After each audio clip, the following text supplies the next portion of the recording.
Thank you for subscribing to our channel. Today is Sunday, March 21, 2021. CNN report. Iceland volcano remains hazardous after eruption near Reykjavík. Volcanic activity has somewhat decreased in the Reykjanes Peninsula in Iceland, southwest of the capital Reykjavík, where a volcano erupted Friday night. The Icelandic Meteorological Office, IMO, announced Saturday. The current eruption is small, with the volcanic activity having decreased somewhat in the area, the agency said on Twitter. The eruptive fissure is approximately 500 to 700 meters long according to the IMO, with the lava area spanning less than 1 square kilometer. BBC report. Australia floods. Thousands to be evacuated as downpours worsen. Days of torrential downpours across large areas of New South Wales state have caused rivers and dams to overflow, damaging homes. The state's premier said the weather system that has caused the worst floods in decades was not going away and people should take it seriously. Prime Minister Scott Morrison has offered funds for those forced to flee.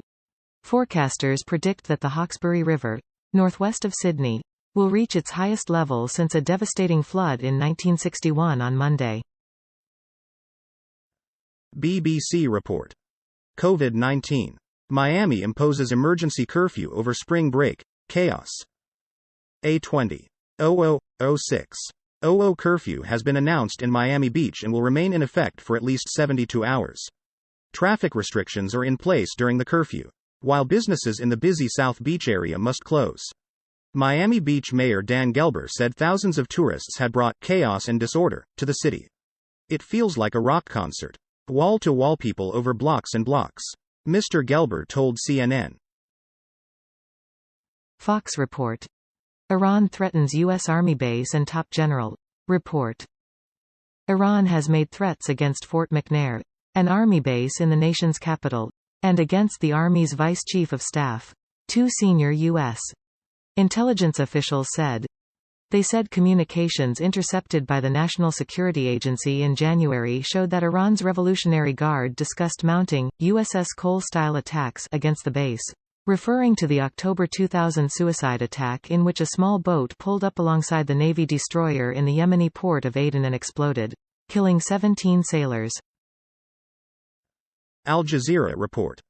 Nabadi, 2-year-old girl from Mali, dies after Spain sea rescue. A 2-year-old girl from Mali who had to be resuscitated after being rescued from a boat packed with people off Spain's Canary Islands last week has died in hospital, according to local authorities.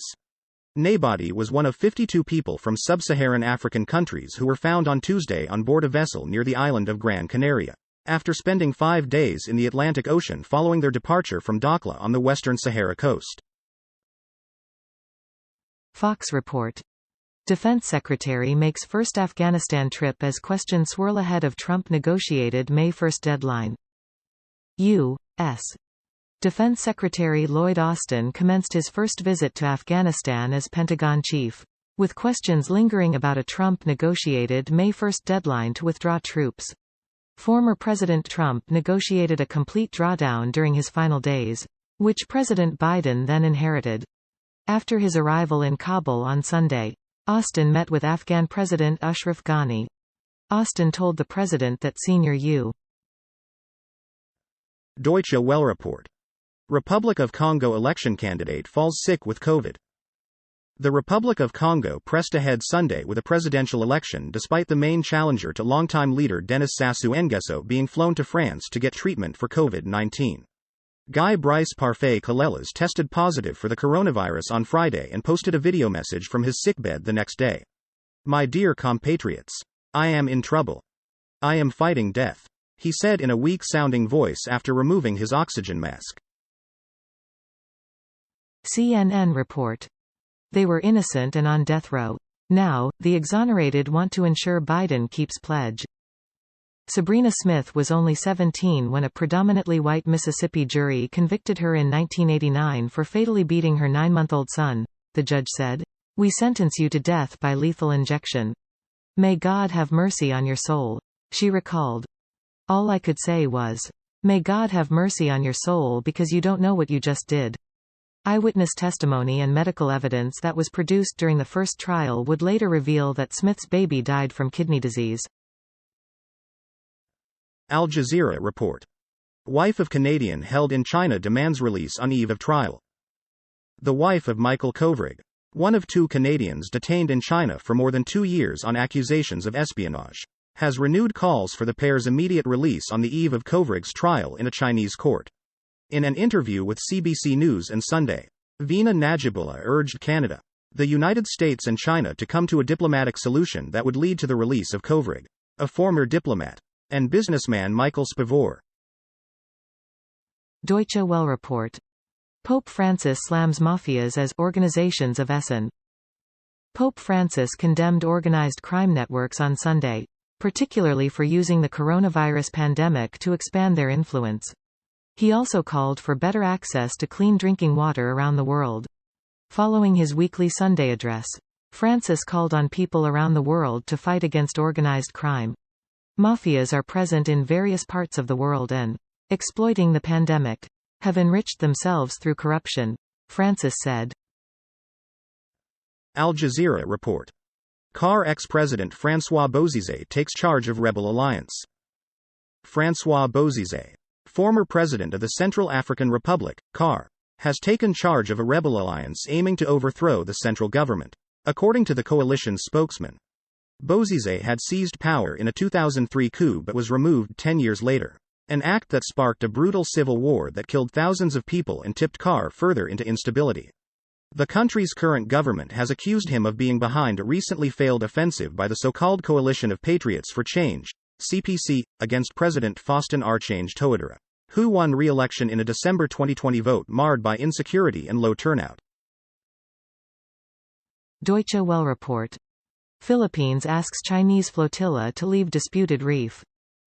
The Philippines government voiced concern, without lodging a formal protest, over some 220 Chinese vessels allegedly sighted at a South China Sea reef claimed by both countries. Although an international tribunal in 2016 invalidated China's claim to 90% of the South China Sea maritime region, Beijing does not recognize the ruling. A Philippines government body that oversees the disputed area said the vessels were seen moored at Whitsun Reef, which Manila calls Julian Felipe, on March 7. CNN report. A man is killed after falling off a cliff while snowmobiling in Northern California. One person is dead after falling from a cliff while snowmobiling in Nevada County, California. The Nevada County Sheriff's Office said in a news release that they were initially called about a report of an avalanche at 1:45 p.m. PT. 4:45 p.m. ET. Saturday near Frog Lake, about 40 miles southwest of Reno, Nevada, but soon realized that the initial report was wrong. Lt. Sean Scales told CNN 3 people were snowmobiling in the area when one of them fell off a cliff. BBC report. Nawal El-Saadawi, feminist firebrand who dared to write dangerously. I am speaking the truth.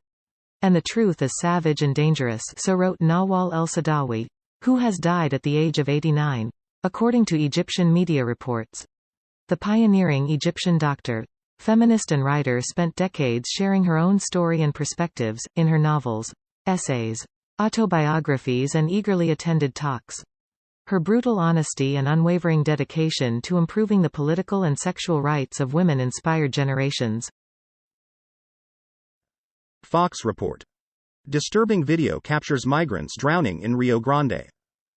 A tragic video appears to show young migrants drowning in the Rio Grande, a deadly turn in the escalating border crisis. The footage, captured by fisherman Jesus Vargas, shows 3 people in the water near the border town of Laredo, Texas, with only their heads bobbing above the surface. You don't have life jackets. Nothing. They're drowning. These guys. Vargas is heard shouting at U.S. Border Patrol agents standing on the shoreline nearby. Fox report. Millions raised for Atlanta area shooting victims' family as community shows support, mourns those lost. A GoFundMe for the family of a victim in the deadly Atlanta massage parlor shootings last week has exceeded its fundraising goal, by millions. Randy Park organized the page after his mother Yun Yung Grant was killed at Gold Spa last week. The death left Park and his brother alone, as the rest of their family lives in South Korea. As much as I want to grieve and process the reality that she is gone, I have a younger brother to take care of and matters to resolve as a result of the tragedy, Park wrote. CNN report. Genetics may free a woman convicted of killing her 4 babies and help other parents explain the unexplainable. Kathleen Folbig has spent the past 18 years in prison for one of the most horrific crimes imaginable, killing all 4 of her babies. But new scientific evidence suggests that's not what happened. Genomic testing shows at least 2 of the Australians' babies likely died from a previously undiscovered genetic mutation that led to heart complications, meaning she may have been wrongfully imprisoned for almost 2 decades. Thank you for watching 5 p.m. recap. To be notified, you can subscribe our channel and activate the bell.